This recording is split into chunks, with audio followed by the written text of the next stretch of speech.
Bismillahirrahmanirrahim. Assalamualaikum warahmatullahi wabarakatuh.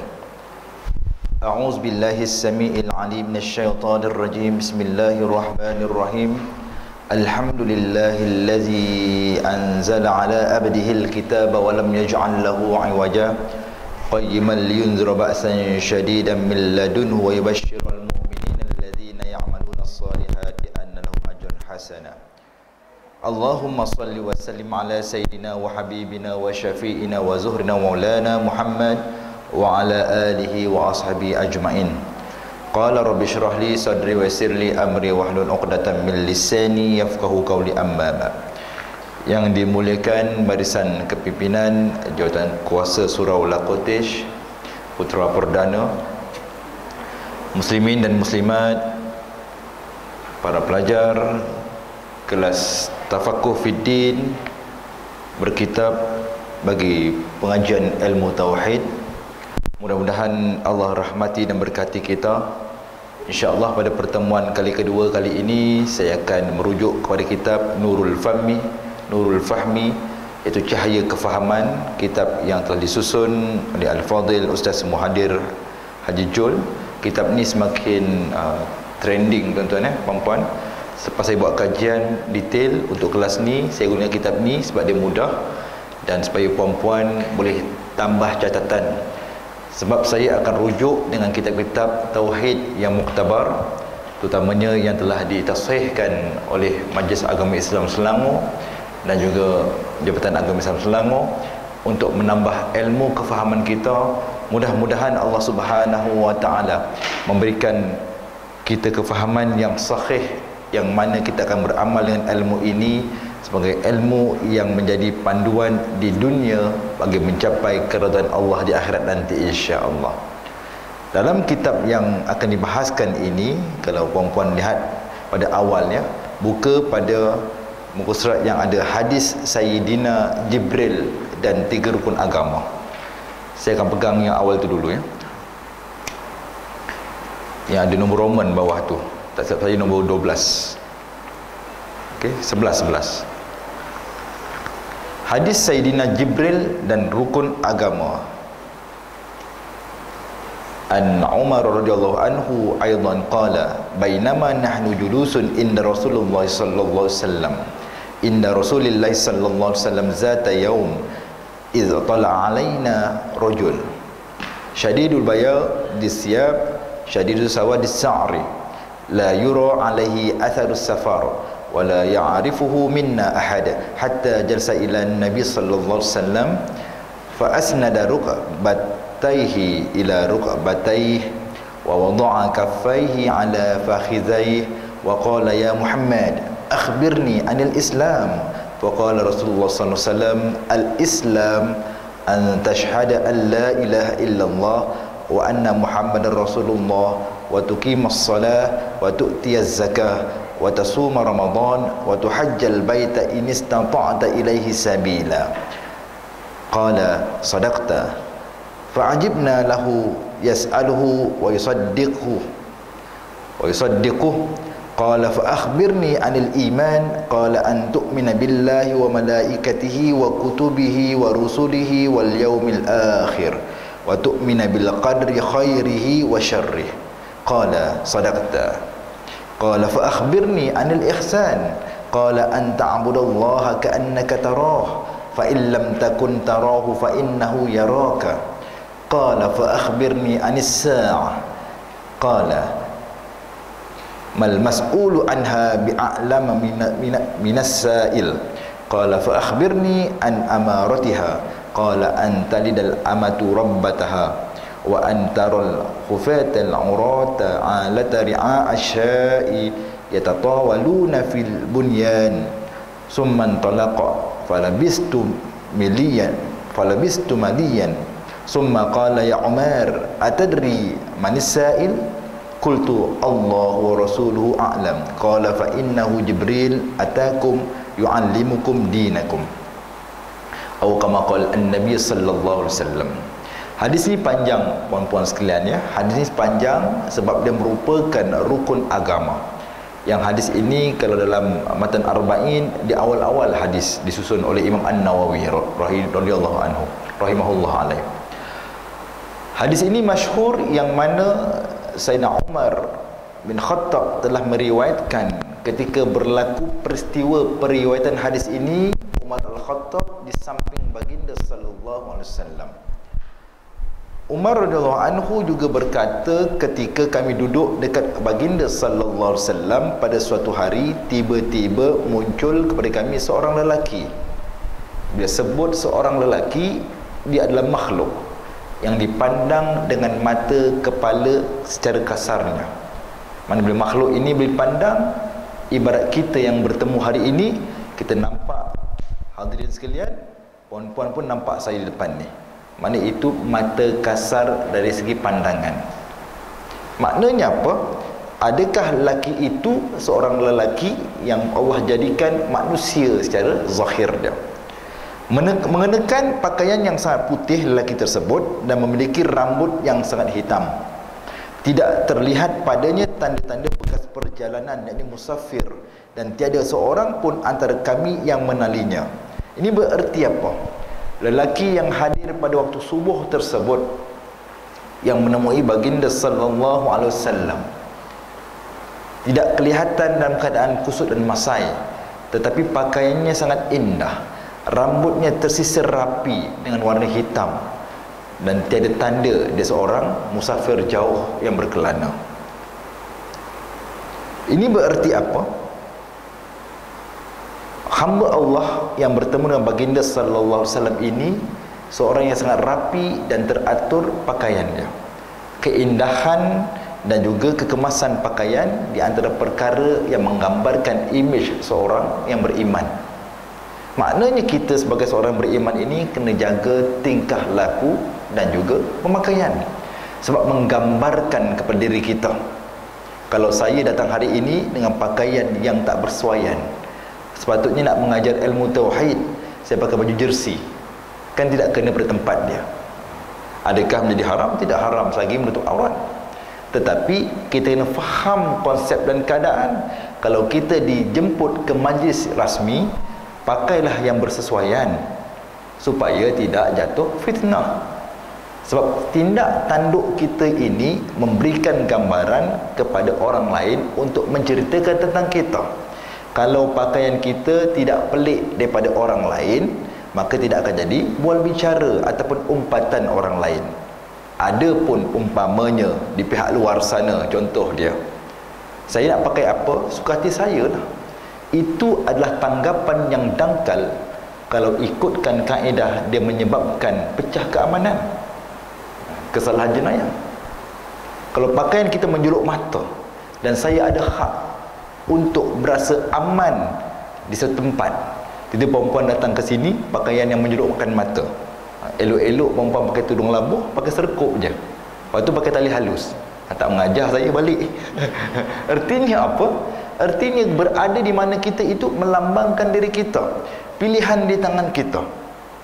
Kita tidak boleh marah orang tegur kita, sebab orang itu ada hak untuk mendapat keamanan, duduk dengan tenang di setempat itu supaya di pemikiran dia tidak kusut, tidak serabut. Ini penting perempuan sekalian ya. Menggambarkan kepada kita hadis ini penting untuk kita ambil perhatian, kerana yang hadir kepada baginda seorang yang sangat hebat di mata para sahabat ketika itu.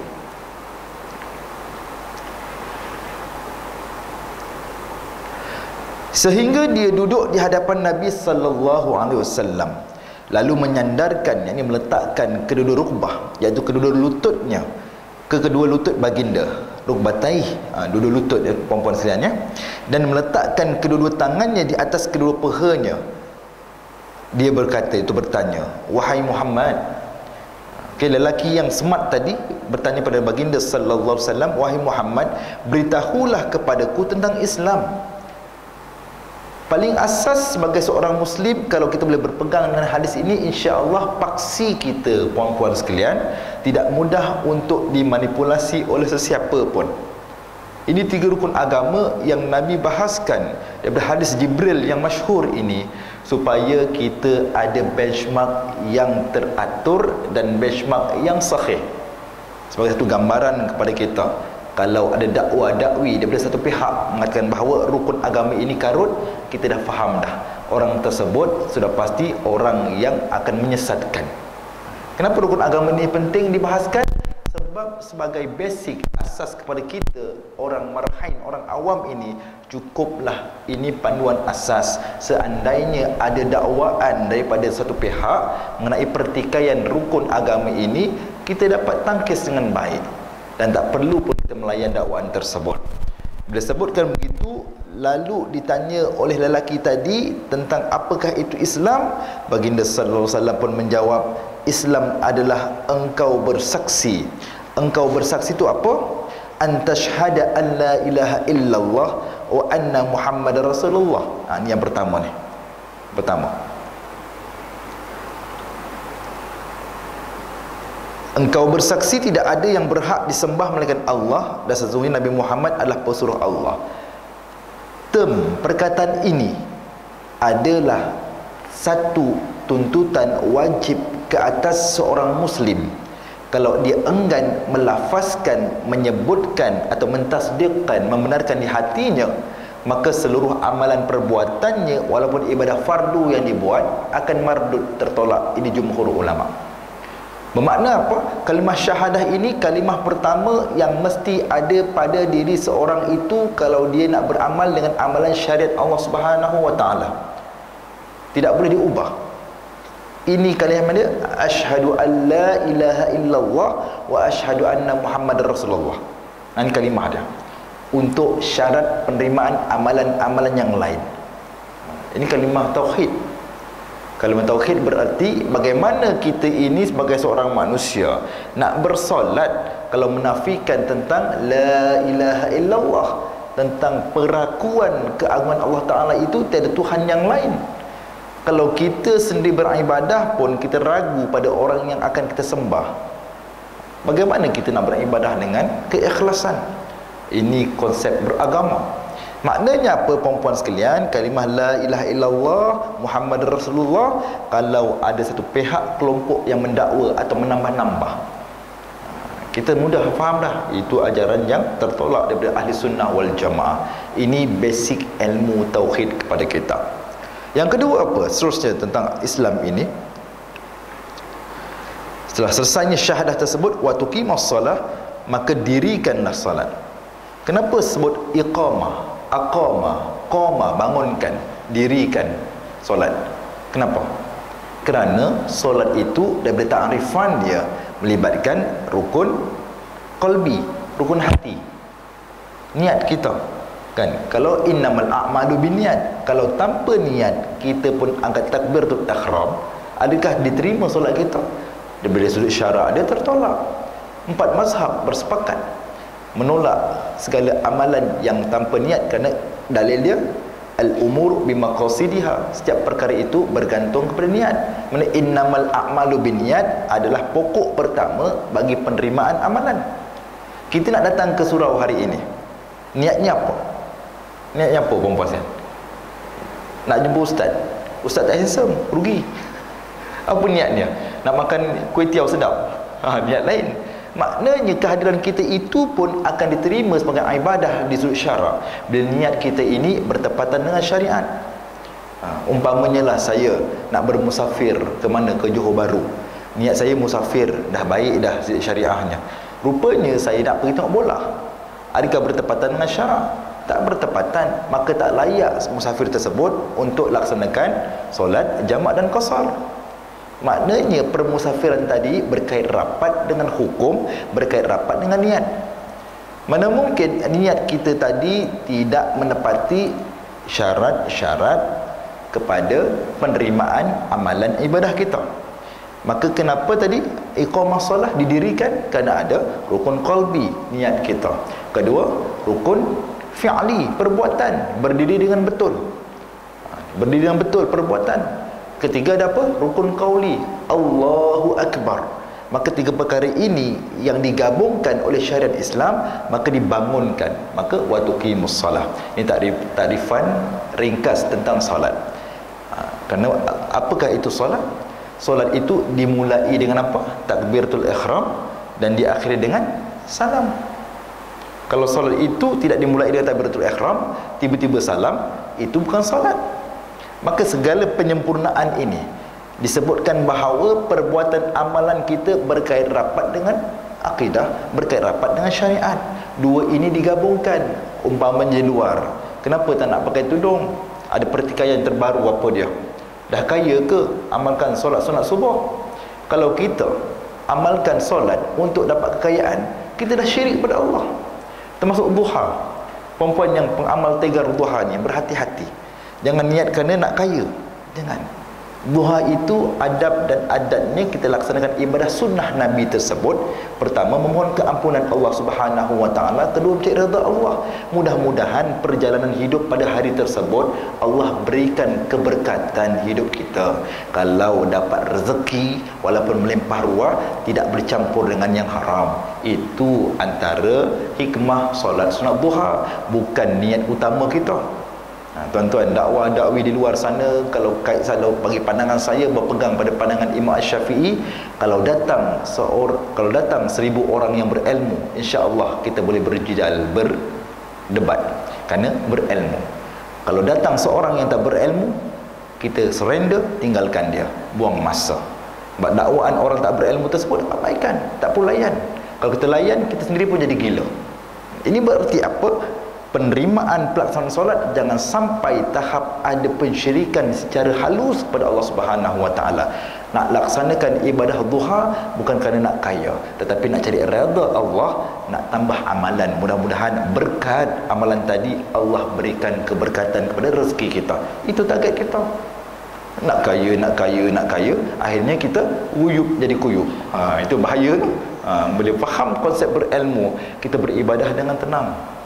Sebab yang terisau ni abid, golongan ibadah yang jahil. Okey. Jahil ini kenapa? Sejarah telah membuktikan bahawa iblis laknatullah itu adalah hamba Allah yang paling kuat ibadahnya. Namun akhirnya dia binasa di atas apa tu puan-puan sekalian? Di atas kesombongan, keingkaran. Okey, melawan toki dia, melawan Allah Subhanahu wa taala. Apa guna beribadah banyak tetapi Allah tolak? Lebih baik perempuan cari kelas pengajian untuk tambahkan keyakinan, kefahaman, hilangkan kejahilan dan tambahkan keimanan. Maka hadis ini yang ketiga apa tentang Islam tersebut? Wa tasuma Ramadan, dan berpuasa Ramadan. Bila berpuasa Ramadan berarti bulan Ramadan itulah yang difardukan, kutiba, furidha, ujiba, difardukan, diwajibkan berpuasa. Dan bulan Ramadan tersebut kalau puan-puan belajar ilmu fiqh berkaitan fiqhul ibadah tentang puasa, walaupun kita telah terbatal puasanya tetapi dicegah untuk terus makan sampai selesainya waktu maghrib walaupun dah batal. Dan jangan gunakan trik nak bersama pasangan. Bahaya tu pengantin baru ya. Elakkan berkahwin bulan Syaban atau Rejab. Pengantin baru tolonglah elakkan. Sebab bahaya. Sentuhan cash aura tu na'uzubillah. Kalau kita terlanggar berlakunya persetubuhan tersebut di dalam bulan Ramadan waktu siang, kafarah dia berat. Selagi mana tak selesai kafarah tersebut, kita menanggung dosa. Yang jadi akibatnya siapa? Suami lah, sengsara. 2 bulan berturut-turut. Katakan dia berpuasa kafarah tersebut hari yang ke-29. Tiba-tiba hari 30 dia terlupa tak puasa, dah makan kenduri kahwin. Dia ulang balik. Daripada hari pertama sampai bila nak selesai ustaz? Sampai mati. Maknanya selagi kafarah ini ada kaitan tak dengan Allah? Ada perhitungan dosa dan pahala. Yang seterusnya apa? Tertinggal perempuan ya. Waktu tiaz zakah yang ketiga. Waktu tiaz zakah. Kenapa zakat dan solat ini digabungkan? Dalam Al-Quran dalil sebutkan wa iqamas solah wa itaiz zakah. Banyak ayat digabungkan. Dirikan solat, bayarlah zakat, tunaikan zakat. Solat dan zakat gabungan, ibadah gabungan. Puan-puan, kita berada di hujung tahun Masihi ini. Siapa yang mengamalkan kiraan nisab, haul dan nisab bagi zakat, pendapatan jangan terlepas, jaga. Kalau zakat ini tak ditunaikan, kita berhutang dengan siapa? Allah. Kena pegang puan-puannya. Di luar sana banyak dakwaan. Zakat pendapatan itu hanyalah fatwa, hanyalah pendapat almarhum Dr. Yusuf Al-Qaradawi. Zakat pendapatan itu bila jumhur ulama berittifaq jadi hukum, maka taatlah. Tak perlu nak petikai. Kita pertikaikan tentang hukum Allah. Allah persukarkan urusan dunia kita. Sedangkan zakat itu kenapa? Hak Allah. Zakat hak Allah, hak pemerintah. Difardukan zakat tersebut selepas Nabi mendapat kekuasaan di Madinah dan diserang, diperangi golongan yang engkar zakat oleh Abu Bakar As-Siddiq. Sebab apa? Mereka solat tapi enggan zakat. Mereka juga sama standard juga menolak ajaran Allah Ta'ala. Sedangkan zakat tersebut merupakan amalan yang berkait rapat dengan solat. Kalau kita terlepas, umpamanya perempuannya hari ni tak pakailah ya gelang-gelang yang sampai ke lengan tu, simpan kat rumah sebab datang kuliah pengajian ilmu. Kalau ada di apa? Kalau ada di almari, tolong jangan amalkan penafian diri. Bila tanya hukum dengan saya, ustaz, macam mana tentang haul ataupun nisab zakatnya?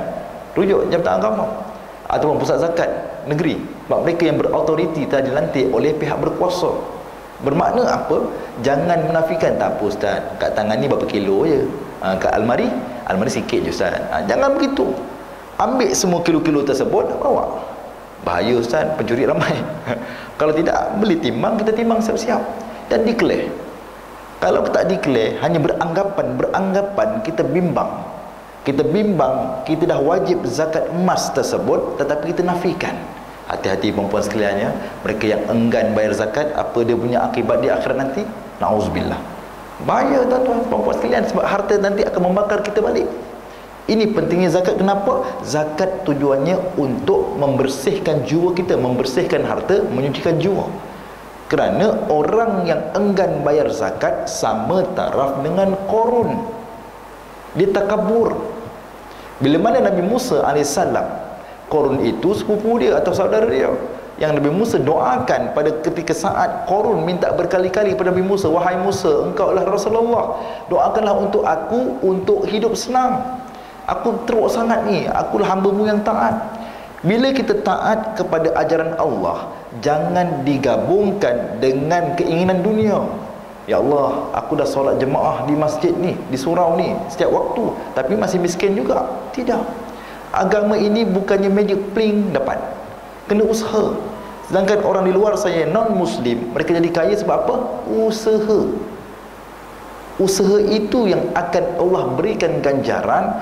Secara fitrahnya, usaha itu tidak akan dikhianati dengan hasil. Anak-anak kita yang dapat straight A, adakah duduk rumah tengok TV je, dia main PUBG atau main game je? Tak kan? Dia akan usaha ulang alik ke sekolah setiap hari. Apa yang dia buat hari ini, dia akan tuai di masa hadapan. Macam kita lah hari ini. Siapa sangka tuan-tuan perempuan sekalian akan duduk di kawasan Lakotish ni? Pernah termimpi ke lahir? Nanti duduk kat Lakotish, jumpa Ustaz Janggut. Ada? Pernah mimpi? Takkan jumpa. Sebab kita sendiri tak tahu masa hadapan kita di antara perkara-perkara takdir yang Allah rahsiakan. Termasuk jodoh kita. Bercinta sakan dengan Aaron Aziz, rupanya kahwin dengan Pak Arun. Nampak perempuan sekalian, kenapa begitu berlaku? Kerana Allah merahsiakan segala takdirnya, antara hikmah dia supaya kita berusaha. Itu sifat ahli sunnah wal jamaah. Takdir hak Allah, usaha adalah hak makhluk, tetapi dengan izin Allah. Usaha tu, kenapa miskin dan berusaha pun Allah nak kita rapat dengan dia.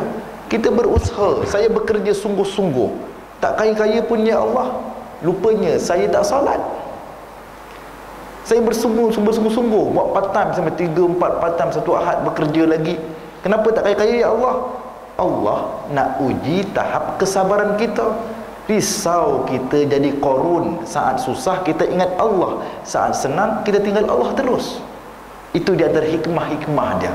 Maka zakat, ingatkan abang-abang kita di rumah sana, jangan anggap tak ada harta, tak ada apa-apa. Buat kiraan, buat hitungan, sebab zakat boleh diqadha, bahkan wajib kalau cukup haul dan nisab dia. Kena beringat perempuan sekalian ya. Seterusnya apa yang 5, wa tahujjal baita in istata'ta ilaihi sabila. Tu kelima tu. Dia ada kalimat tam di situ. Menunaikan haji ke Baitullah jika engkau telah mampu melakukannya. Mampu in istata'a ilaihi sabila.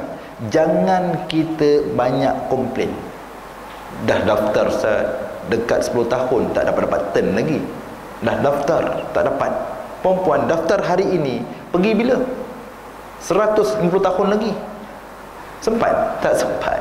Mana ini istata'a, kalau kamu mampu nanti, insya-Allah akan terangkatlah kewajipan tersebut. Umpamanya kita dah dapat, cukup kita daftar, cukup kita penuhkan dalam simpanan tabung haji kita. Tahun depan tak sangka-sangka nama kita naik. Dah dipanggil, kita pun senang hati tak nak pergilah.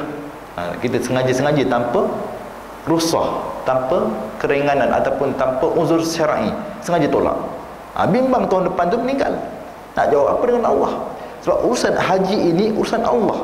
Allah yang akan panggil Duyufur Rahman, tetamu-tetamu Ar-Rahman ini Allah yang pilih. Puan-puan sekalian, berusahalah bagaimana sekalipun, buat surat sokongan, minta rayuan sana rayuan sini. Selagi mana Allah tak izinkan, tak akan capai. Sebab saya pernah usahakan, tak dapat, Allah tak izin. Maka berimanlah bahawa urusan ibadah haji adalah urusan Allah. Walaupun harta kamu berlombok-lombok, harta kamu berkepuk-kepuk, selagi mana Allah tak izinkan, tak jemput kita datang ke Baitullahil Haram, kita tak perlulah kita nak merungut banyak kali. Teruskan, yang penting usaha daftar haji dibuat. Kena ada usaha. Nanti di akhirat, kenapa tak tunai haji? Ya Allah, aku tak mampu. Yes, tak mampu. Ada daftar tak? Tak ada usaha. Time tu lah tuan-tuan kepang sekali. Nak tunggu apa lagi? Makna Allah kira usaha kita dalam ibadah hidup kita ini, yang Allah akan kira nanti usaha kita. Kalaulah Allah tengok kepada kejayaan untuk masuk syurga dia, saya orang pertama surrender. Tak pernah berjaya hidup ni. Okay? Surrender. Sebab apa? Kalau kamu masuk ke syurga nanti, muka handsome, jadi artis terkenal dan semua, baru masuk syurga, memang surrender gitu. Tak ada harapan. Tetapi yang Allah hitung apa dia? Usaha kita. Indahnya Islam ini, bila niat sahaja dapat pahala. Kita laksanakan niat tersebut, amalan baik tersebut, dapat 2 pahala. Baru niat nak buat jahat, belum dikira sebagai dosa. Dah buat baru kira dosa. Itu indahnya penghargaan Allah untuk umat Muhammad ini.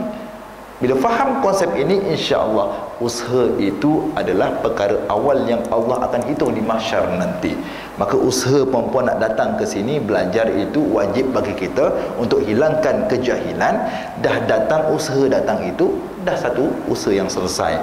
Pandai ke tak pandai itu bukan perkiraannya. Kalau diberikan kepandaian itu gifted, anugerah Allah Ta'ala. Belajar lama dah dalam usaha ni bertahun-tahun, tak pandai juga, tak tahu juga, tak faham juga, tak berubah juga, itu keperkiraan dia. Kalau dapat kepandaian tersebut, anugerah Allah Subhanahu wa Ta'ala. Seterusnya apa perempuan sekalian ya? Maka dibenarkan oleh siapa? Malaikat Jibril nyatakan bahawa dibenarkan apa juga yang dikatakan tentang Islam tersebut, tentang syahadah, tentang tunaikan ibadah salat, tentang apa lagi? Tentang berpuasa Ramadan, tentang tunaikan zakat dahulu, berpuasa Ramadan dan tunaikan ibadah haji bagi yang mampu. Itu semua adalah rukun Islam dan dibenarkan oleh Malaikat Jibril. Itu lelaki tadi. Seterusnya bertanya lagi, lelaki tadi terangkan tentang iman. Baginda menjawab, engkau beriman kepada Allah, malaikatnya, kitab-kitabnya, para rasulnya, hari akhirat, dan engkau beriman kepada takdir, yakni qada dan qadar, yang baik dan yang buruk. Dia berkata, engkau benar. Yang ini saya akan bahaskan panjang nanti dalam kitab Tauhid, insya-Allah. Seterusnya apa lagi? Beritahulah tentang ihsan. Baginda menjawab, hendaklah engkau beribadah kepada Allah seolah-olah engkau melihatnya. Sekiranya engkau tidak dapat melihat Allah, sesungguhnya dia melihatmu. Ini keyakinan.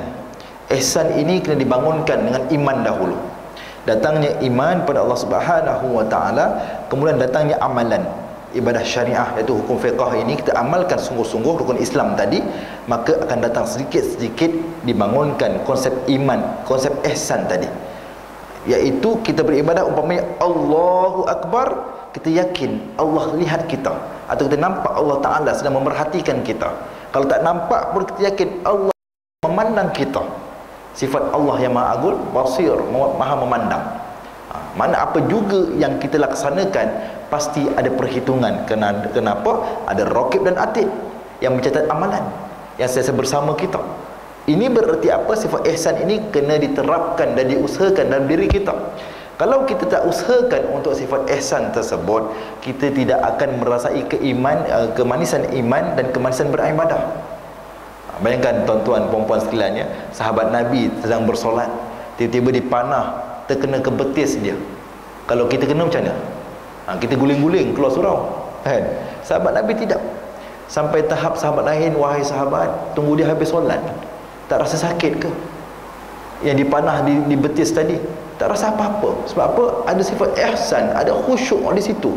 Itu diusahakan oleh para sahabat yang dididik oleh baginda sallallahu alaihi wasallam. Perkara ini kalau kita faham konsep, insya-Allah keyakinan kita beribadah kepada Allah akhirnya mencapai martabat di mardatillah, untuk redha Allah Taala. Puan-puan sekalian, apa tujuan ibadah? Untuk cari redha Allah. Bila cari redha Allah, antara nikmat terbesar dalam hidup apa dia? Apa dia? Ketenangan. Ketenangan, nikmat terbesar dalam hidup. Tenang bagaimana? Kita diuji pun kita tenang, kita diberi nikmat pun kita tenang. Uji kita tenang dan sabar, dapat nikmat kita tenang dan syukur. Kalau ketenangan tak ada, kita akan jadi golongan munafik. Dapat nikmat, kita orang hebat sekali, siap buat TikTok video lagi, masuk akaun dengan harapan FYP besar, tapi sendu juga. Nampak? Nak tunjukkan nikmat kita, nak tunjuk nikmat. Alhamdulillah dikurniakan dengan jawatan yang besar, masuk buat TikTok video, dimasukkan dalam kita punya akaun dengan harapan dapat FYP. Habuk pun tak dapat, orang menyampah. Nampak tak perempuan? Ketenangan. Perlukah kita pamerkan semua nikmat kita dapat? Tak perlu. Lebih baik better kita sorokkan. Kalau satu nikmat itu kita pamerkan, belum tentu orang yang suka kita akan like. Belum tentu orang yang kenal kita akan like. Apatah lagi orang tak kenal kita, kerana dia menyampah. Maknanya apa juga nikmat Allah berikan kepada kita, yang lebih baik simpan. Diberikan cucu ataupun anak yang cerdik, simpan. Dia pamerkan kalau PMR keluar ataupun SPM keluar, dia tu dia buat A3, siap bending lagi, masukkan dengan dia punya wall FB dia. Nak tunjukkan anak dia straight A. Perempuan sekalian, benda itu bukan takdir kepada kejayaan akan datang. Itu usaha dia. Lebih baik sorokkan, sebab akan mencederakan hati orang lain. Ada kejayaan, apa yang kita perolehi, yang penting sebagai seorang mukmin, tenang dan syukuri. Tenang ini perlu kita cari. Ada orang berjawatan besar, kekayaan limpah ruah, saya tak solat tapi saya lebih kaya daripada kalian. Adakah mampu simpan 1 juta dalam bank itu adalah hakikat hidup yang paling bahagia? Tidak. Tidak. Bahkan bagaimana sifat Abdurrahman bin Auf ketika saat berada di bumi Madinah, kekayaannya melimpah ruah, dan dia kalau boleh nak terus berikan kepada perjuangan agama. Abdurrahman bin Auf ketika mana sampai di bumi Madinah dengan ribuan ekor unta yang bawa barang dagangan penuh. Setiap ekor unta tersebut, Aisyah bertanya, siapa punyakah pemilik dagangan tersebut? Sahabat berkata bahawa itu milik Abdurrahman bin Auf. Aisyah pesankan, beritahu dia kalau boleh sedekahkan semuanya untuk agama Allah. Abdurrahman bin Auf terus serahkan semua barang dagangan. Bayangkan iman para sahabat. Adakah Abdurrahman bin Auf dia meninggal atau wafat dengan kemiskinan? Tidak. Harta dia luar biasa. Kalau dibandingkan dengan kita hari ini, dinar, Masya Allah, ratusan juta, perempuan sekalian. Itu kehebatan para sahabat. Sebab apa? Keimanan kepada Allah Subhanahu wa ta'ala. Umpamanya kalau ada seruan daripada surau, perlukan sumbangan, kita jadi orang terawal menyumbang. Sebab kita jadi golongan yang sama dengan Zion, takut kepada kemiskinan. Dua benda yang kelompok Yahud itu takut, apa dia? Pertama, takut mati. Kedua, takut miskin. Kalau perempuan buat kajian, mereka sangat kaya sebab apa? Mereka count every sen. Dia kira setiap sen yang dikeluarkan, apakah pulangan yang dapat. Ingat saya saja perempuan buat MACD tu, dia dapatkan pulangan balik. Kita pun beratur panjang. Okey, sungguh enak dimakan begitu saja. McD ke? Bukan, itu roti gardenia. Tak ada kaitan. Maknanya apa? Apa yang mereka laburkan kualiti untuk dapatkan kepercayaan, keyakinan, dan hari ini orang akan datang. Kalaulah umpamanya ayam produk McD tersebut buat ala kadar macam di pasar malam saja, adakah orang akan terfollow? Tidak kan? Mana kualiti? Kualiti itu mendatangkan follower yang berterusan, pembeli tegar. Itu penting pada kita. Kualiti.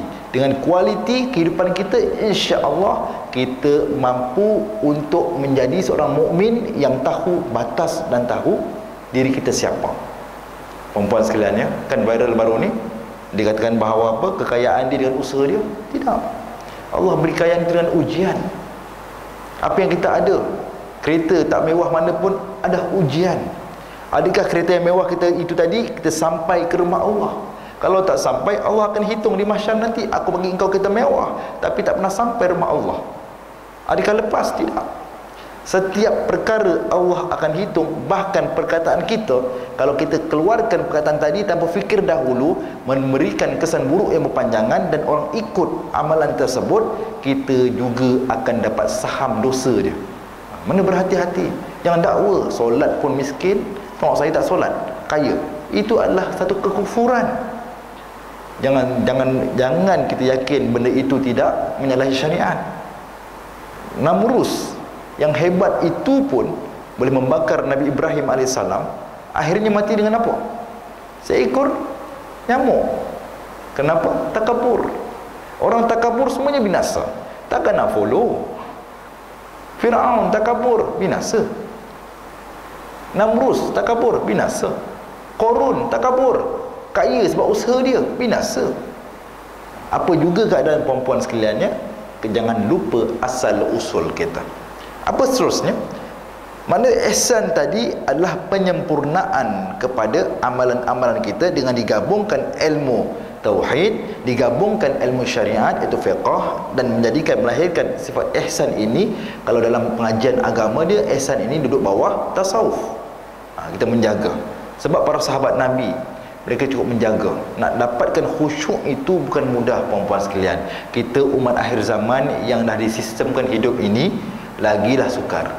Baru takbir aja Allahu Akbar, paper tadi tak siap lagi rasanya, kan? Nak kena cepat ni, tak sempat kita zikir, kita belah gitu je. Baru saja kita ambil wuduk, tadi rasanya ngadap bos tak selesai lagi saja, nampak? Ada saja. Itu sunnatullah akhir zaman. Adakah menyalahi syariat? Selagi mana memberikan manfaat dalam hidup kita dan tidak menyalahi syariat, tetap berpahala. Bekerja. Zaman Nabi ada tak bekerja macam kita ni, pagi kalang kabut bangun, azan subuh tak lagi dah terjun kita cepat-cepat, nak mandi cepat. Sebab apa? Nak redah jam. Hari-hari rutin kita, kan? Perempuan tak rindu ke saat PKP? Tak rindu. Saat itu yang boleh duduk kat rumah, boleh beribadah. Ada sahabat saya tempoh hampir 2 tahun tu jadi al-hafiz, menghafaz Al-Quran dekat rumah aja. Bila dia masuk kerja balik dah hilang semua. Kesibukan kita fitrah kehidupan. Maka kita yang atur dan susun supaya tidak bercanggah dengan syariat. Seterusnya apa, perempuan sekaliannya? Dan lelaki tadi pun bertanya kepada baginda, beritahulah kepadaku bila terjadi kiamat. Okey, yas'alunaka 'anis sa'ah, iaitu kiamat. Baginda menjawab, yang ditanya tidaklah lebih tahu daripada yang bertanya. Maknanya orang yang bertanya tadi, lelaki tadi, dia lebih tahu lagi daripada baginda tentang kiamat tersebut. Kemudian bertanya lagi, beritahulah kepadaku tentang tanda-tandanya. Maka tanda-tanda ini, perempuan, sebagai benchmark untuk kita bersedia. Kadang-kadang kita dengar ceramah para asatizah tentang tanda-tanda akhir zaman, kita menyampah benda ni lagi. Tidak, tanda itu sebagai panduan kepada kita. Jangan kita buat tentang tanda-tanda menyebabkan kiamat itu datang. Apa contoh dia? Seorang wanita yang melahirkan tuan dia, itu tanda kiamat juga. Maknanya dia lahirkan anak, akhirnya dia jadi hamba abdi pada anak tersebut. Ini yang kena risau, perempuan sekalian. Maknanya apa? maknanya kita kena didik anak kita betul-betul, jangan sampai dia kurang ajar ataupun biadab dengan kita. Sebab tanda dah banyak dah. Tanda dah banyak dah. Apa tandanya? Orang-orang tua yang dibiarkan di rumah-rumah warga emas, sedangkan anak-anaknya berjaya. Ada 10 orang anak, semuanya berjaya dengan kerjaya masing-masing. Sampai kesudah tidak diziarah kecuali hari kematian dia. Itu tanda. Kerana seorang ibu itu mampu untuk menjaga, mengasuh, mendidik anak dia hingga berjaya. Tetapi belum tentu 10 orang anak itu mampu untuk jaga seorang ibu. Itu juga tanda tentang akhir zaman.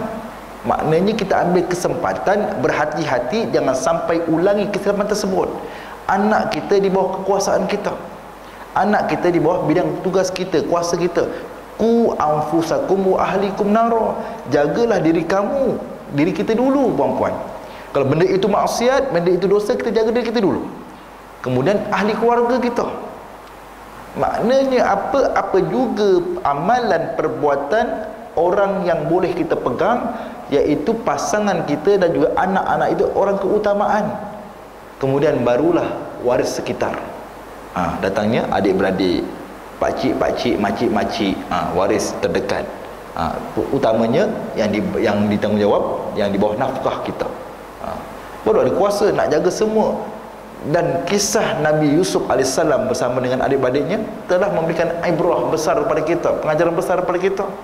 Kita tak mampu nak ubah adik-beradik kita jadi macam kita solehah ni, tak mampu. Walaupun di sekolah agama dahulu, tiba-tiba dia dah berkerjaya lebih seksi dari sepatutnya. Mampu tak mampu? Tak mampu. Berapa ramai di kalangan orang yang pernah sekolah agama dahulu hari ini tak beramal dengan agama? Ada tak? Ada. Ramai. Saya dah bidang ini, saya tahu. Artinya apa? Cabaran. Belum tentu kita terlibat dengan agama kita akan masuk syurga, belum tentu. Bergantung pada niat kita. Adakah nak menggunakan agama ini untuk kepentingan dunia, atau semata-mata nak menjadi kemasyhuran, atau semata-mata menjadikan agama ini untuk jual beli dengan dunia yang sedikit ini. Ini yang membimbangkan kita. Kalau faham konsep, insya-Allah jangan lupa untuk sentiasa istighfar, mohon ampun pada Allah, kerana seringkali syaitan akan memesongkan niat dan hati kita. Seringkali, walaupun banyaknya ibadah, jangan tinggalkan amalan istighfar, mohon ampun pada Allah. Kerana kita bimbang akan ada di kalangan kita ini niat awalnya bagus, tetapi akhirnya syaitan bisik, kita dah berubah daripada niat yang baik daripada niat yang buruk. Seterusnya apa lagi? Baginda menjawab, tanda-tandanya ialah seorang budak wanita melahirkan tuannya. Nampak? Budak wanita melahirkan tuannya, iaitu seorang ibu melahirkan anak, tetapi akhirnya anak tersebut menjadi tuan kepada ibu tersebut. Ibu jadi hamba pada anak tersebut. Kalau berlaku, puan-puan, tolonglah, jadilah seorang ibu yang letakkan hak pada tempatnya. Kalau anak kita buat kesalahan, hukumlah sewajarnya. Jangan iakan, jangan takut dengan anak kita. Kalau anak kita tersebut buat baik, kita perlu hargai dia. Sebab jiwa anak ini sangat rapat dengan ibu. Kalau ibu tak hargai anak tersebut, ayah tak pandang langsung, dia akan jadi sakit jiwa dan jiwa dia akan memberontak. Sebab inilah yang berlaku. Ada anak boleh halau balik ibu dia daripada rumah. Sebab apa? Daripada kecil ibu ditinggalkan dia sebab ibu dia ikut lelaki lain. Dan bila dah berjaya, ayah dia dah berjaya jadi jutawan, ibu dia datang nak tuntut harta sepencarian. Kenapa? Hidup dia melarat. Nampak tak? Anak akan benci. Adakah salah anak tersebut jadi anak derhaka? Tidak, salah kita. Kenapa jadi punca menjadi anak tu derhaka? Allah akan perhitungkan, walaupun anak tersebut tidak wajar untuk halau ibu dia. Sebagai seorang anak ni sukar dalam dilema. Sebagai seorang anak dalam dilema, kita nak lawan itu ibu kita, itu syurga kita, itu redha Allah di situ. Tetapi perbuatan ibu tersebut menyebabkan anak derhaka. Maka ambil iktibar, jangan sampai ada di kalangan anak kita terpaksa derhaka di atas perbuatan kesalahan kita. Pastikan kalau adanya terima menantu-menantu nanti, janganlah buat perbandingan. Takdir jodoh ni Allah tentukan. Kita berniat, kita berhajat dengan si fulan jadi menantu kita, tapi anak kita tak suka, dia cari yang lain. Redalah dan takdir Allah. Layanlah selayaknya. Jangan diadakan beza-beza. Sebab kesannya apa? Akan menyebabkan masalah sosial dalam masyarakat. Anak kita akan berdosa, anak lelaki kita berdosa sebab isteri dia derhaka, tak nak balik kampung jumpa ibu. Sebab apa? Sebab ibu tak layan dia sewajarnya sebagai seorang menantu, tapi layan sebagai hantu. Ini masalah utamanya. Anak kita serba salah. Anak lelaki kita wajib taat dengan kita sebab kita ibu dan ayah dia, tetapi perbuatan kita menyebabkan anak kita tadi serba salah dan akhirnya dia jatuh sebagai seorang yang derhaka. Na'udzubillah. Ini yang perlu dibetulkan dalam pemikiran masyarakat. Puan-puan sekalian, tolong kuasai anak kita sedari kecil.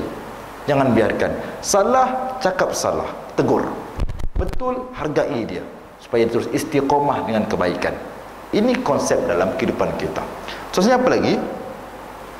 Engkau melihat orang yang berkaki ayam, ini orang miskin, tidak berpakaian, jadi kembali kambing. Ini gambaran pada baginda tentang orang Arab di bumi Arab. Dahulu orang Arab ini kebanyakan mereka bukannya kaya raya. Mereka ini sebagai pengembala kambing. Kenapa, puan-puan? Tak kaya mana pun. Tetapi akhirnya nanti kita akan tengok orang tersebut berlumba-lumba antara satu dengan yang lain dalam meninggikan bangunan. Berlaku tak berlaku? Kalau perempuan, tempat mana perempuan nak pergi syurga dunia ni? Mana nak pergi? Beritahu saya. Saya nak ikut. Mana? Dubai. Tak nak pergi Dubai? Hui, dia punya keindahan taman-taman syurga dia tu. Nampak? Dahulu negara Arab takkan kaya. Hari ini apa berlaku? Kekayaan Allah berikan rezeki melimpah ruah dengan gas dia, dengan minyak dia yang melimpah-limpah itu. Yang berlaku hari ini, kenapa Gaza diserang? Antara ceritanya nak ada gas di kawasan perairan Gaza. Nampak tak tuan-tuan sekalian? Manusia jadi gila bila nampak benda tu sebab ada duit. Bila berlaku itu, orang yang dahulu fakir miskin, tidak kaya, hari ini mereka diuji dengan nikmat dunia yang berbagai, hasil teknologi yang berubah, dan tanda ini berlaku di bumi mereka. Sangat nampak. Bayangkan, sepatutnya mereka dah kaya raya. Akan berlaku tak apa yang berlaku di Gaza? Takkan berlaku. Itu kan kelompok dia, itu kan kabilah-kabilah dia juga, sama macam bangsa dia. Kenapa tak tolong? Kenapa? Takut diancam aset dunianya. Ini cabaran buat kita. Saat kita miskin, kita tak apalah, redha je. Saat kaya nak tengok nanti, adakah sifat tamak itu menguasai diri? Ini yang berlaku mutakhir ini. Itu tanda akhir zaman, tanda kiamat dah dekat, dah berlaku. Maka kita ambil i'tibar, banyakkan amalan. Kemudian lelaki tadi beredar, maka baginda pun terdiam. Kemudian baginda bertanya, kemudian Umar pun terdiam. Kemudian baginda bertanya, wahai Umar, adakah kamu tahu siapa yang bertanya tadi? Maka Umar menjawab standardnya, wallahu a'lam, wallahu wa rasul a'lam, iaitu Allah dan Rasulnya yang lebih mengetahui. Baginda berkata, sesungguhnya dia adalah Jibril yang datang pada kamu untuk mengajarkan agama kamu kepada kamu. Ini hadis Jibril orang panggil. Okay? Ini basic kepada mukadimah kita pada minggu ini, insya-Allah. Ini berarti puan-puan sekalian, saya akan kaitkan di antara pembahasan ilmu tauhid dan juga ilmu fiqh syariah dan juga ilmu tasawuf sedikit-sedikit, insya-Allah, supaya kita dapat teguh yakin apa juga ketauhidan ilmu yang kita perlu kuasai itu mampu untuk diamalkan sebagai perisai. Umpamanya perempuan ya, kita ni saat bersama dengan orang ramai ni, kita takwa sangat. Takkan ustaz je buat benda tak senonoh. Kan baru ni kan ada isu yang apa tu viral Wahab kan. Siapa sangka? Kita tak tahu. Manipulasi tu na'udzubillah lah. Kita ambil kesempatan. Kita nampak tak aib kita ini Allah tutup. Kalau Allah buka aib kita, tak keluar rumah kita, itu ujian buat dia. Kita ambil iktibar. Kita ini juga boleh dikenakan aib seperti itu. Maka tak perlu sombong, takabur, kita hebat, kita terbaik. Tak perlu. Kalau ada sifat sum'ah tersebut, buang. Tu antara ilmu tasawuf, kena buang sifat takabur, ujub, sum'ah, kena buang. Ini dia terkonsep dengan ilmu tauhid, insya-Allah. Maka faedah 3 rukun agama ini perlu dipelajari. Para ulama menyatakan bahawa lafaz dinakum, agama kamu, di akhir hadis menunjukkan apa yang ditanya oleh malaikat Jibril kepada Nabi Muhammad sallallahu alaihi wasallam adalah tentang agama, urusan ad-din, agama. Malaikat Jibril telah bertanya tentang 3 perkara pokok dalam agama, iaitu iman, Islam dan ihsan. Justru para ulama merumuskan 3 perkara tersebut sebagai 3 rukun agama. Sebagai ahli sunnah wal jamaah, kita pegang 3 perkara utama ini, 3 rukun ini, supaya kita tidak mudah dimanipulasi. Perempuan, kalau kita kena scam tentang duit, agak-agak siapa pernah rasa kena scam duit, RM100 hilang, dia punya kerugian menyesal dia macam 10 tahun. 10 RM100 kalau kena scam. Tengok, bayangkan ada kes yang berlaku, makcik ni di scam oleh anak dia. Dalam akaun tabung haji dia, nak pergi ke ibadat, nak betulkan ibadah haji, ada puluhan ribu, tunggu masa je nak pergi. Rupanya dibawa ke mana oleh anaknya, ke tabung haji untuk buat transfer daripada akaun makcik ini ke akaun anak dia. Akhirnya bila nak pergi cek balik, dah tak ada duit. Nampak, kena scam dengan anak sendiri. Berlaku tak berlaku? Membabitkan duit. Perempuan kena beringat dan berhati-hati. Apatah lagi membabitkan ilmu tauhid dengan akidah kita. Innallaha la yaghfiru an yushraka bih. Allah tidak akan mengampunkan dosa orang yang melakukan syirik kepadanya. Kena pegang perempuan sekalian, kena faham. Dengan ilmu tauhid akan membentuk akhlak kita. Dalam hadis tadi, kenapa Jibril bertukar menjadi seorang lelaki? Kenapa? Kenapa tak bertukar menjadi Nora Danish? Boleh? Tak. Fitrah dalam agama, lelaki ar-rijal qawwamun 'alan nisa. Lelaki ini ketua kepada wanita. Pak wanita ini lebih banyak kepada fitnah. Bila datang pada Nabi tadi seorang lelaki bertukar dari Jibril pada lelaki, itu menggambarkan tingginya martabat urusan agama. Maka Jibril tadi bertukar menjadi manusia. Allah berikan kelebihan buat Jibril boleh bertukar. Kalau Jibril datang dengan bentuk asal dia, para sahabat semua pengsan. Takkan tengok dah. Perempuan nak tengok Jibril kan? Siapa nak tengok angkat tangan? Jumpa abang kat belakang tadi, tuan kat belakang tadi, bagi nama. Kalau jumpa, alhamdulillah. Kalau saya tak tengok perempuan, saya nak jumpa baginda je. Yang saya nak rindukan dapat mimpi jumpa Rasulullah je. Itu impian saya. Okey, seterusnya. Pengertian fardu ain, fardu kifayah dan mukallaf. Saya masuk sedikit perempuannya supaya kita tidak tersilap faham nanti. Fardu ain ialah suatu kefarduan yang wajib dikerjakan oleh setiap mukallaf. Mana mukallaf ni apa? Orang yang ditaklifkan, dipertanggungjawabkan, yang dibebankan dengan hukum syarak. Mukallaf. Kefarduan fardu itu tidak terlepas walaupun telah dikerjakan oleh orang lain, seperti mendirikan solat fardu 5 waktu sehari semalam.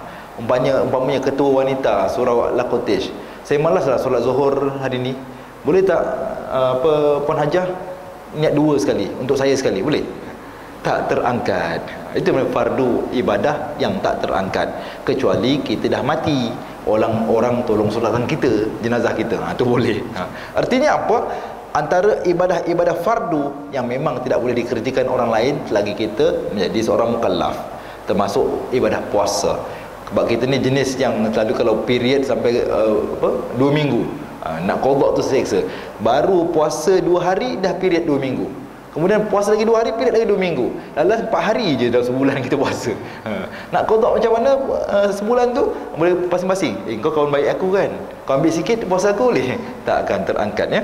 Fardu ain juga bermaksud suatu kefarduan yang diwajib ketahui oleh setiap mukallaf untuk melepaskannya daripada berdosa, seperti mengetahui perkara-perkara yang wajib diketahui dalam ilmu tauhid, fiqh dan tasawuf. Maknanya bila fardu ini, konsep fardu dalam tauhid akan dibahaskan dengan detail nanti. Konsep fardu dalam ilmu fiqh syariat dibahaskan detail, dan konsep fardu dalam ilmu tasawuf pun berbeza. Kena faham ni, bila fardu ini adakah dia wajib ataupun sekadar kita lepaskan diri kita saja. Ada jadi kadang-kadang fardu ain, kadang-kadang fardu kifayah, seorang buat lain tak payah. Kena faham juga. Okey, ini konsep, kena faham konsep. InsyaAllah kita bahaskan secara perlahan. Fardu kifayah, apa itu fardu kifayah? Ialah suatu kefarduan yang wajib dikerjakan oleh sebahagian mukallaf. Sekiranya kefarduan atau kewajipan itu telah dikerjakan oleh sebahagian mereka, maka gugurlah kewajipan ke atas orang lain. Apa contoh dia? Solat fardu berjamaah tempat azan dilaungkan mengikut mazhab Imam Asy-Syafi'i, fardu kifayah. Sebab itu orang lelaki kita, imam buat lain tak payah, tak datang, kosong lagi. Sebab apa? Fardu kifayah.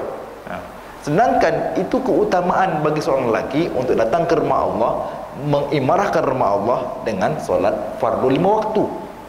Tak ada dakwa-dakwi dah, kecuali uzur syar'i. Ada tak orang lelaki yang muda-muda uzur syar'i? Tidak ada. Kebanyakannya mereka menguzurkan diri. Ini yang payah ni. Beliau fardu kifayah ini apa yang lain? Solat jenazah ataupun pengurusan jenazah. Itu fardu kifayah. Seorang buat, lain tak payah. Itu fardu kifayah. Melepaskan. Kalaulah umpamanya surau ini tiba-tiba tak ada siapa pun datang solat jemaah. Imam tak datang sebab demam, Bilal terlupa sebab makan kenduri kahwin banyak tadi, terlupa. Kemudian jemaah lain tak datang. Maka fardu kifayah tadi tak terangkat. Satu taman berdosa. Kena faham konsep. Baru kita faham konsep, insya-Allah tenang jiwa kita. Fardu kifayah juga bermaksud suatu kefarduan yang wajib diketahui oleh sebagian mukallaf untuk melepaskan yang lain daripada berdosa, seperti mengetahui perkara-perkara yang wajib diketahui secara kifayah dalam ilmu tauhid, fiqh dan tasawuf. Itu kena faham tentang fardu ain, fardu kifayah. Akan ada kaitan dalam perbahasan ilmu tauhid yang kita akan jelaskan nanti insya-Allah. Pengertian mukallaf. Perempuan jumpa mana kalimah mukallaf ni? Kat mana? Biasanya dalam ayat Quran jumpa tak? La yukallifullahu nafsan illa wus'aha. Kan ada kan? Dalam surah Al-Baqarah terakhir tu. Mana mukallaf ni apa? Berasal perkataan taklifun, iaitu bebanan yang dipertanggungjawabkan. Itu mukallaf kita. Kalau orang baru masuk Islam, memeluk agama Islam, dia jadi muallaf. Fa'allafa baina qulubihim, dan dilembutkan hati mereka, dijinakkan hati mereka dengan agama. Jadi muallaf. Muallaf ini juga mengikut perbahasan para ulama fiqh hanya beberapa tempoh je, bukan seumur hidup. Aku muallaf tidak. Muallaf dah jadi dalam tempoh beberapa tahun dan jadi faqih macam Dr. Farid Ravi tu, bukan muallaf dah tu. Itu mukallaf. Mana muallaf pada peringkat awal je. Dia dah belajar, dah pandai, dan mengetahui yang asas agama, dia mukallaf. Dan tak ada reason pun. Kalau dia muallaf umpamanya, dia tak mampu nak baca surah Fatihah, baru tadi waktu zuhur dia mengucap syahadah, nak solat fardu asar, dia wajib solat, dan dia baca apa yang dia tahu. Dalam bahasa Arab kau tahu Bismillahirrahmanirrahim, dah terangkat sebahagian daripada surah Fatihah. Dia pandai Bismillahirrahmanirrahim dalam keadaan yang tak sempurna pun dia baca, dah terangkat dah. Nak baca Fatihah, baru syahadah tadi, nak baca Fatihah penuh, dia solat asar sampai maghrib nanti, tak habis. Maknanya apa? Bila muallaf ini orang yang baru meluk agama Islam dalam tempoh waktu yang ditetapkan oleh syarak, dan dia jadi orang yang mahir faham tentang agama, dia mukallaf. Ini juga kita lah yang dah lama ni mukallaf ni, mewarisi agama ibu dan ayah kita. Kita mukallaf lah. Dari kecil kita belajar sampai kita dah tua ni, belajar ilmu lagi, kita mukallaf. Maka bila mukallaf ini ada pertimbangan dosa dan pahala, wajib, sunat, fardu, termasuk apa juga, wajib, sunat, makruh, haram, dan seumpama dengan dia. Maknanya kena faham mukallaf ini dibebankan dengan hukum. Mukallaf ialah orang yang dibebani atau orang yang sudah layak dijalankan hukum-hukum syarak yang lima ke atasnya, wajib, sunat, harus, makruh dan haram. Seorang dianggap mukallaf sekiranya telah memenuhi kesemua 4 syarat tersebut, iaitu berakal. Akilun. Orang berakal ini tak termasuk orang gila dan juga orang yang mabuk, tak termasuk orang yang tidur. Okey. Kedua, baligh. Itu orang pitam tak masuk tadi berakal.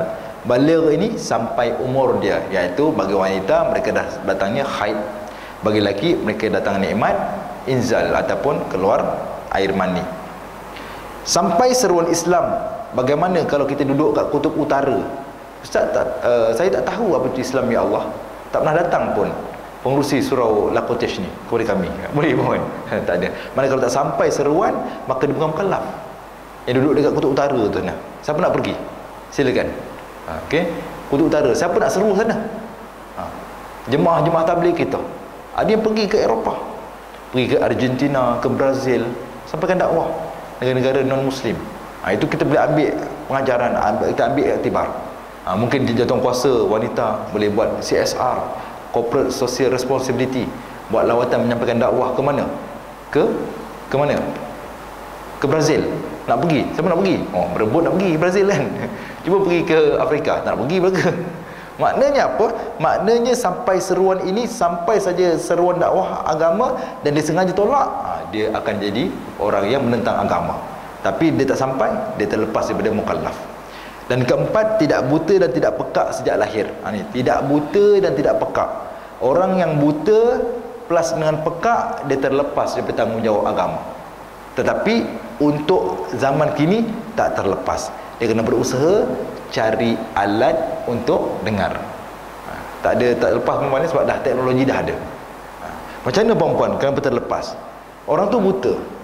Kalau buta sahaja tak apa, dia wajib lagi mukallaf. Tapi dia buta tambah dengan pekak, macam nak buat? Dia tak akan dengar seruan, azan pun tak dengar, jalan tak nampak, azan pun tak dengar, apalagi dakwah. Berbeza orang tu buta tetapi bisu, wajib lagi jadi mukallaf sebab dia dengar. Orang boleh ajar dia. Ada tak orang bisu solat? Ada kaedah dia, Allahu Akbar, dan dia baca boleh jari, baca Fatihah tu boleh jari. Ada batas solat? Tidak. Itu cara untuk memenuhi rukun qauli dia dengan kiraan isyarat, bahasa isyarat untuk orang yang bisu tapi tak pekak. Ini orang yang buta dan pekak, kalau dia tidak dapat untuk dapatkan teknologi untuk pendengaran, dia terangkat kewajipan bebanan tersebut. 3 tanda balik, perempuan kena tahu ni. Untuk anak-anak kita, anak dara kita, kena beritahu dia. Anak bujang kita beritahu.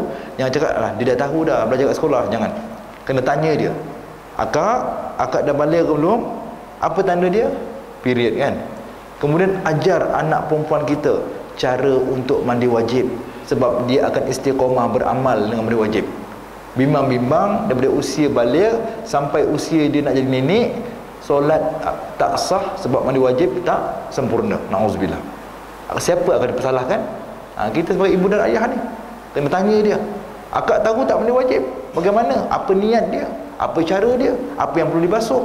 Tanya perempuan, jangan malu. Ini ilmu agama.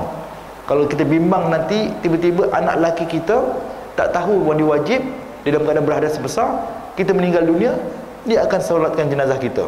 Sah tak sah? Tak sah. Tak terangkat kewajipan kita.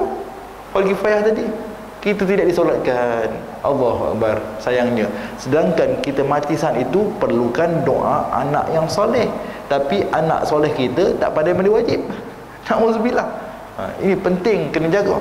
Maka bermimpi untuk lelaki, iaitu ikhtilam ya, bermimpi hingga mengeluarkan air mani. Bagi lelaki berusia biasanya 9 tahun. Okey, biasanya 9 tahun. Yang seawalnya lah. Ada juga anak dara kita usia 15 tahun baru keluar period dia. Anak lelaki kita pun sama juga. Biasanya orang Melayu Malaysia ni umur 13, 14 atau 15. Biasanya fitrah dia lepas dia berkhatan. Biasanya lah. Tetapi yang wanita ni biasanya 9, 10, 11. Yang awal dia punya tempoh kitaran haid dia akan seawal itu. Itu puan-puan kena tanya, jangan dibiarkan, sebab kita rapat dengan anak-anak kita. Bagi perempuan tadi biasanya 9 tahun ihtilam dia, mimpi dia. Bagi lelaki biasanya 15 tahun hijrah. Okey, kalender hijrah ya, bukan Masihi. Untuk perempuan sahaja keluar darah haid atau mengandung, ini hamil setelah berumur 9 tahun. Hikmah umur akhil balik ialah 15 tahun hijriah. Hikmah dia apa dia? Antara hikmahnya ialah ketika berumur 15 tahun hijriah, seseorang telah layak untuk berkahwin. Maknanya dahulu perempuan sekalian ya, orang Arab hormon dia tak sama dengan orang Melayu. Kalau Sayyidatina Aisyah diriwayatkan, kalau dia haid umur 9 tahun tak mustahil, umur 8 tahun tak mustahil, sebab tumbesaran badan dia tak sama dengan kita. Agak-agak puan pergi ke Palestin berlawan dengan orang Arab Palestin, perempuan boleh menang tak kita ni? Boleh menang? Tidak. Sebab tubuh mereka pattern padang pasir, tempat panas. Tubuh kita pattern khatulistiwa, sejuk ni. Mak dia kecil, memang tak ada kekuatan. Biasanya pada ghalib dia, kebiasaannya bagi orang Melayu ini umur 15 tahun dia akan balik, bagi lelaki dan perempuan. Seseorang terlayak untuk berkahwin akan timbul kegairahan syahwat, nafsu seksual dia meningkat, selera makan dan ingin hidup selesa, tabasyud. Ia akan menyebabkan berlakunya perkara-perkara yang kadang-kadang tidak baik dan melampau, semata-mata untuk memenuhi keinginan pada perkara-perkara tadi. Sebab itulah ikatan taklif, iaitu bebanan dan takwa, akan mencegah semua ini daripada berlaku. Bila dah balik, nafsu kita akan bergelojak suka pada syahwat. Ini perlunya diletakkan ilmu tauhid, fiqh dan tasawuf, wajib dipelajari oleh mereka yang dah baligh, bagi kewajipan. Kita tengok pada muka surat yang 4 ni. Tauhid, akidah, wajib ke atas setiap mukallaf beriman kepada 6 perkara. Wajib ni apa? Wajib di sini ialah wajib dari segi hukum syarak, hukum syariat. Kepada kita, seorang muslim ini yang dah baligh dan tak mukallaf, maka wajib dia beriman seyakinnya dengan 6 perkara ini, kepada Allah, para malaikat, kitab-kitabnya, para rasul, hari kiamat, qada dan qadarnya. Semua ini dipanggil 6 rukun iman. Kalau kita tolak satu, puan-puan, iman kita akan terbatal. Na'udzubillah. Apakah iman itu? Takrif akidah itu apa? Takrif iman itu apa? Kalau mengikut para ulama telah memberi definisi akidah ialah, dari sudut bahasa dia, bahasa Arab dia, Imam Ibn Manzur menyatakan apa? Menjelaskan bahawa perkataan akidah, ain qaf ya dal ta, akidah berasal kalimah aqdun, ain qaf dal. Membawa maksud apa? Aqdun ini, akidah ini, pertama membawa maksud simpulan, ar-rabtu. Okey, simpulan alif lam ra ba ta. Akidah itu adalah simpulan. Lagi al-jazam, keyakinan yang teguh. Al-jazam. Apalagi al-ihkam, ikatan. Makna simpulan, yakin, ikatan, itulah akidah. Okey, itu akidah. Kalau kita faham bahawa perkataan akidah ini juga sebagai saling berpegang, at-tamasuk. Para ulama yang katakan bahawa akidah adalah dasar utama kepada penerimaan amalan seorang muslim itu. Mana mungkin seorang muslim akan diterima amalan dia, akan menjadi mukallaf, kalau dia enggan mengucap syahadatain, 2 kalimah syahadah. Bila mana Bilal bin Rabah menyatakan keimanan kepada Allah dan Rasul, maka Bilal bin Rabah terus automatik menjadi apa? Menjadi seorang muslim. Maka ketika itu Islam melarang orang yang mengucap syahadah daripada dibunuh. Tak boleh. Ketika saat Bilal bin Rabah dihamparkan, dibaringkan di padang pasir dan diletakkan di atas dada dia seketul batu yang besar, dihukum atau diseksa oleh tuannya, saat itulah para sahabat yang kaya akan membebaskan Bilal, sebab Bilal status dia hamba abdi. Islam datang, Islam mengangkat darjat manusia. Wanita yang zaman jahiliah, puan-puan sekalian ya, wanita zaman jahiliah yang dianggap hanya sebagai barang mainan untuk seks kepuasan lelaki, Islam datang, Islam tutup ruang-ruang jahiliah tersebut dan mengangkat martabat para wanita. Yang lepas saya jelaskan, ada 4 jenis perkahwinan yang dilalui oleh para wanita zaman jahiliah. Antara yang kekal, yang pertama yang sama macam kita. Saya berhajat dengan anak dara puan, saya akan datang ke rumah puan, jumpa wali dia, minta izin hantar rombongan. Dan sampai hari ini dibuat oleh zaman jahiliah dan Islam memperakuinya. Perempuan berhajat dengan saya nak jadi suami, boleh pinang saya, Islam tidak melarang. Lagi mana saya available. Kalau tak available, jangan. Okey, maknanya apa?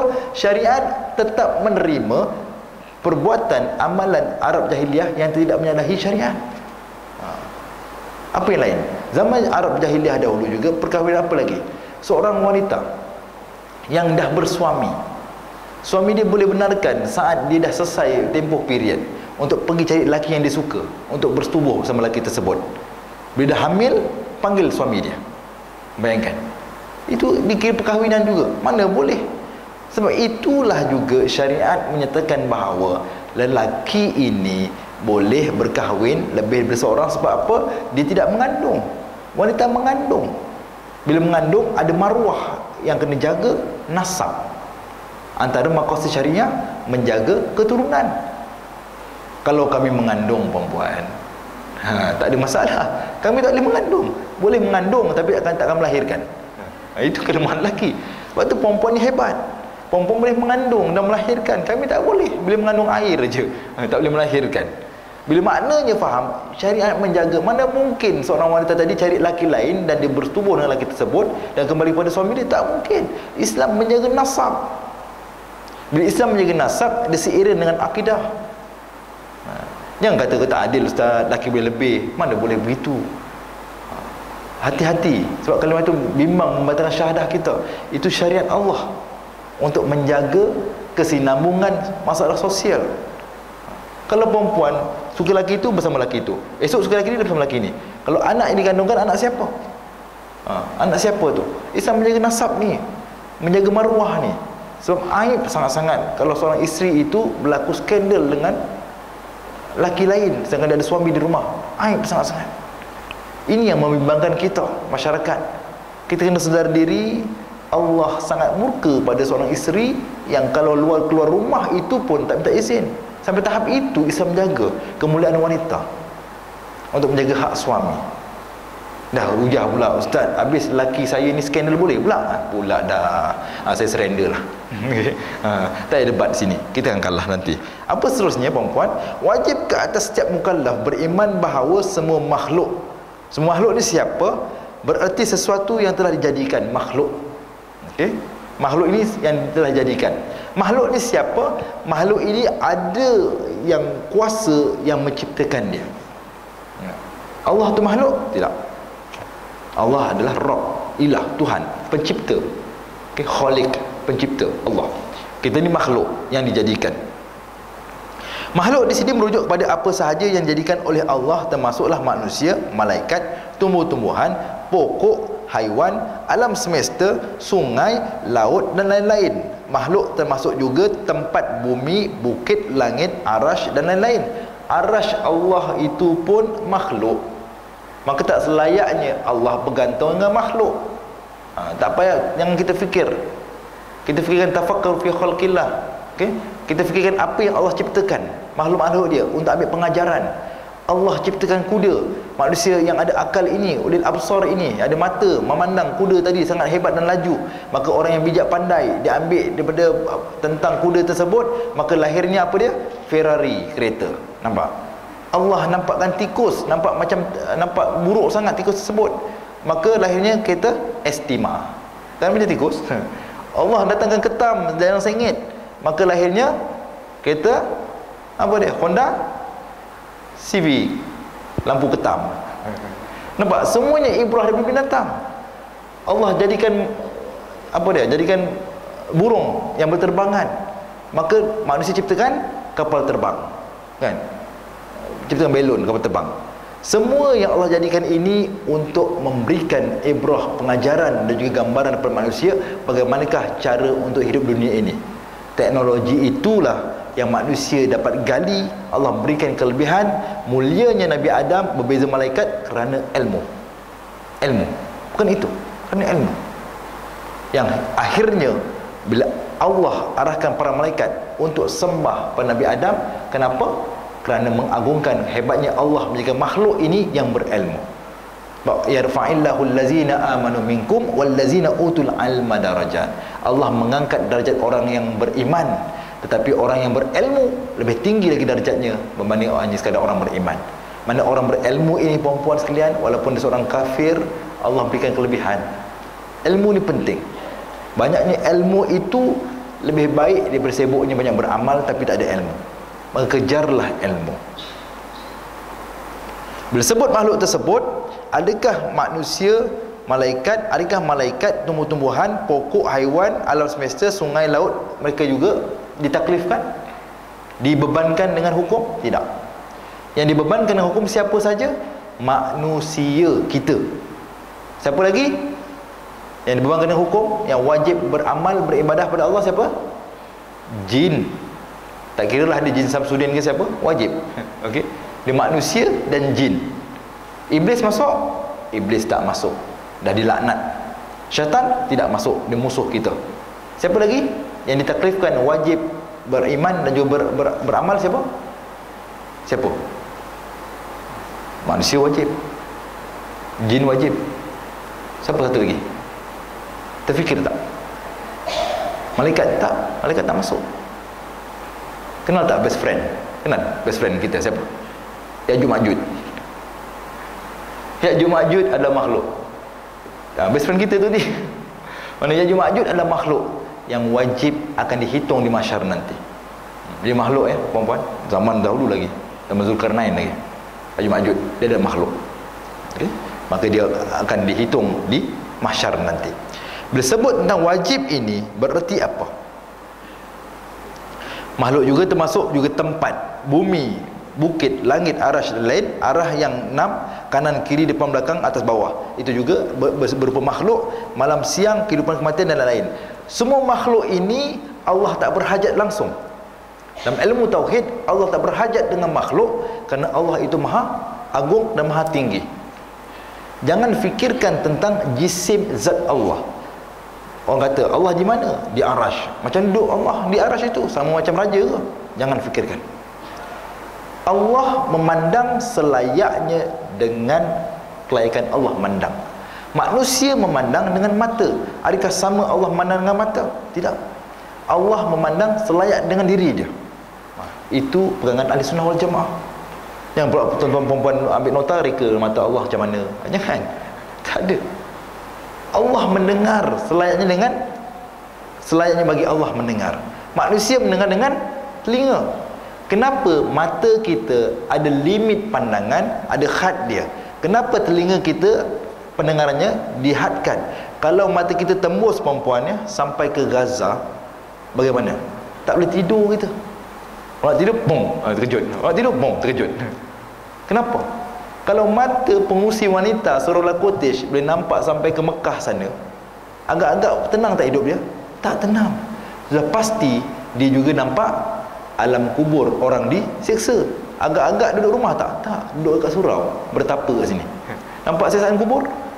Itu hikmahnya Allah memberikan makhluk kekurangan. Mata kita selayaknya digunakan untuk sekadar yang kita mampu. Maka tak boleh samakan tentang jisim, tentang zat Allah dengan makhluk. Kalau faham konsep ini, insya-Allah solat kita akan kualiti. Kita faham kewajipan untuk beriman dengan Allah ini, kita kenal Allah. Awaluddin ma'rifatullah. Awal pada agama itu mengenal Allah. Nak kenal bagaimana? Dengan ilmu. Ilmu itu daripada sumber mana? Al-Quran, As-Sunnah, Ijma' ulama. Itu semua konsep ilmu Ahlussunnah wal Jamaah yang diiktiraf. Maka bila kita faham bahawa kewajipan ini tertakluk kepada mukallaf, orang yang mukallaf itu mengetahui dan beriman secara ijmal atau ijmalun, itu ijmali ini cara ringkas. Paling ringkas, orang mukmin, orang beriman ini, orang Islam kena belajar ilmu tauhid, dapatkan dalil yang ringkas, dalil akli dan dalil nakli. Dalil akli contoh bagaimana? Tentang kewujudan Allah. Apakah dalil akli Allah itu wujud? Dalil akli ini akal. Apa puan-puan? Apakah dalil akli Allah itu wujud? Dalil akal kita. Sebab ilmu tauhid dia terima dalil akli dan nakli. Apa dia punya dalil dia? Dalilnya adanya alam ini, adanya makhluk yang dijadikan kita ini. Itu dalil wujudan Allah. Mana mungkin alam yang luas ini, yang kita diami ini, tak ada pencipta dia? Mana mungkin? Tak mungkin. Cara logik akal dia. Itu dalil yang diterima. Kalau dalil naklinya apa? Dalil nakli apa dia? Dalil Al-Quran, hadis Nabi, As-Sunnah, Ijma' ulama. Apa dalil dia? Surah apa? Surah apa? Al-Alaq. Surah apa? Surah Al-Ikhlas. Qul huwallahu ahad. Itu dalil dia. Paling kurang itu, perempuan. Kalau tanya pada kita, puan, apakah dalil nakli tentang kewujudan Allah? Bacalah surah Al-Ikhlas. Qul huwallahu ahad, Allahus samad, lam yalid wa lam yulad wa lam yakul lahu kufuwan ahad. Itu dalil dia. Paling ringkas untuk seorang muslim kena tahu dalil yang ijmal, yang ringkas itu. Itu kewajipan kita yang ditaklifkan pada kita. Kalau ini pun tak tahu, tak terangkat kewajipan. Na'udzubillah. Kena tahu. Itu penting. Bila sebut tentang ijmal ini, maksudnya apa? Allah bersifat dengan semua sifat kesempurnaan. Bila sempurna ni kamil, sempurna. Bila jamak dia jadi besar, kamalat. Okey? Sempurna tu kamil. Bila banyak jadi kamalat. Okey? Perempuan jangan beri nama anak Kamalat pula. Okey, Kamil okey lagi. Kamalat jangan. Okey, Kamil. Apa lagi nama contoh? Nama saya umpamanya Muhammad Arifin. Tak kena sebenarnya. Arifin itu orang-orang yang mengetahui. Dia bagi orang ramai, jamaah dia. Bentuk Arif, orang mengetahui. Okeylah. Tapi dah dibagi nama, takkan saya ubah kan? Tak boleh kan? Maknanya kita kena faham konsep tentang nahwu dan saraf bagi kalimah-kalimah tauhid ini. Yang layak baginya, mana sifat Allah ini, Allah wajib bersifat kesempurnaan kerana layak bagi dia, dan mustahil ke atas Allah bersifat naqais, kekurangan. Naqais ni kurang. Jangan perempuan bagi nama cucu naqais. Naqais kurang nama dia. Maksudnya kurang. Makna Allah ni mustahil bersifat kurang. Maka tak perlu kita fikirkan di manakah Allah berada saat ini, di manakah Allah duduk saat ini. Tak perlu. Itu semua tentang zat Allah. Tak perlu. Yang kita perlu imani, Allah itu wajib bersifat kamalat, sempurna, dan mustahil bagi Allah bersifat kekurangan, naqais. Ini konsep asal tentang ijmal, tentang ilmu ringkas berkaitan ilmu tauhid. Maka yang kedua, tafsil. Tafsil ini atau tafsili, terperinci. Terperinci ini juga kita wajib belajar kalau kita dah jadi orang yang berilmu. Dah pandai dah ilmu asas, nak lebih sambung, belajar ilmu tauhid secara terperinci, tafsil. Kalau ijmal ringkas, tafsil terperinci. Maknanya apa di sini tentang kewajipan tentang ilmu Allah ini, tentang ilmu tauhid kepada Allah ini, beriman kepada Allah. Allah bersifat dengan 20 sifat kesempurnaan atau sifat-sifat wajib, wajibatun, dan mustahil ke atas Allah ini bersifat dengan 20 sifat kekurangan atau sifat-sifat mustahil, mustahilatun. Okey, bila banyak satu jadi wajib, kalau banyak sifat 20 jadi wajibat. Okey, kalau mustahil satu mustahilun, kalau jadi banyak mustahilatun. Itu untuk kalimah Arab bagi pelajaran ilmu tauhid. Rangkuman sifat-sifat yang berkaitan dengan Allah dan Rasul yang wajib diketahui dan diimani oleh setiap mukallaf adalah seperti berikut. Ni untuk hari ini ya, perempuan ya. InsyaAllah saya akan bahas lagi nanti datang. Tentang Allah Subhanahu wa taala, wajib kita ketahui ada 20 sifat tentang wajib bagi Allah. Sifat wajib bagi Allah ada 20. Bagi Nabi, sifat wajib bagi Nabi ada 4. Bagi Allah sifat mustahil ada 20. Lawan mustahil dengan wajib. Bagi Nabi sifat mustahil ada 4. Lawan bagi sifat wajib. Sifat harus bagi Allah ada 1. Sifat harus bagi Nabi ada 1. Campur semua perempuan sekalian. 20 campur 20 campur 1, 41 sifat bagi Allah.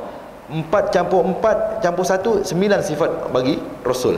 Campur 41 campur 9, semuanya dipanggil 50 sifat yang dikenali sebagai aqaidul iman, iaitu 50 simpulan iman. Ini yang wajib dipelajari oleh kita sebagai seorang Muslim berkaitan ilmu tauhid.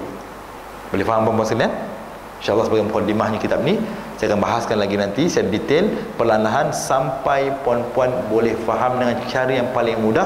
Mudah-mudahan keyakinan kita kepada Allah Subhanahu wa taala jangan diragui lagi. Bab mutakhir ini yang paling diragui apa dia? Kenapa Allah tidak tolong umat Islam Palestin atau Gaza kalau mereka itu betul? Nampak? Dah berlaku dah tomahan tersebut. Kalau faham, kita tahu ayat Al-Quran dalil dia, kita tidak akan persoalkan. Kenapa? Liyabluwakum ayyukum ahsanu amala. Allah nak uji kamu, wahai umat Muhammad, siapakah di kalangan kamu orang yang terbaik amalan dia. Perempuan sengsara umat Gaza sana, tapi Allah hadiahkan mereka dengan syuhada. Orang yang syahid, harumnya jenazah dia, Masya Allah. Kita rasa cemburu perempuan. Allah angkat tinggi kemuliaan orang yang syahid ini. Itulah kelebihan ataupun antara matlamat kita sebagai seorang Muslim untuk mati syahid. Tak mesti mati syahid dalam peperangan, berjuang, belajar juga. Kita mati dalam jalan Allah, boleh juga dianggap mati syahid. Sebab mati syahid ada dua, syahid dunia dan syahid akhirat. Yang penting betulkan niat kita untuk hilangkan kedangkalan, kejahilan kita. Mudah-mudahan hadir ke majlis ilmu, Allah angkat martabat kita. Wallahu alam. Ada soalan tak? So saya tangguhkan. Boleh perempuan ya?